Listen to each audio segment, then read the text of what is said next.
Nagpasiklabad sa red carpet premiere ng Saucy Problems ang 4 na bida ng inaabangang chick flick this year.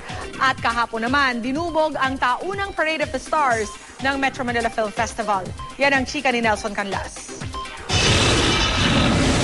Glamurosa ang dating ni Solen Husap, Bianca King, Rian Ramos at Heart Evangelista sa red carpet premiere ng Metro Manila Film Fest entry na Saucy Problems nitong weekend. Kitang-kita ang pagiging close ng 4 ng rumampa sa premiere.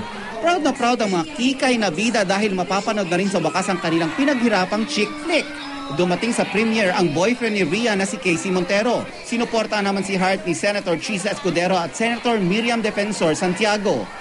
Yeah, you see her, Tita Miriam's here, my mom's here. It's a one big happy family. Kailangan ko mag-relax. I heard that it's very relaxing and there's a lot of funny moments.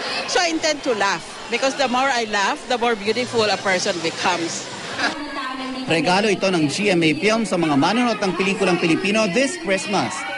Gusto namin kasi mapasaya yung mga tao ngayong Christmas season, so we're giving them a very, very fun movie na talagang masaya lang panoorin.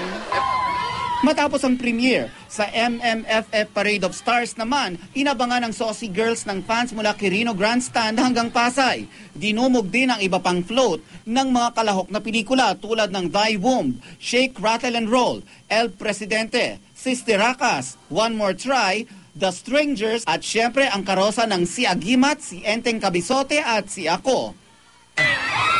Hi fans! Dami tao, grabe.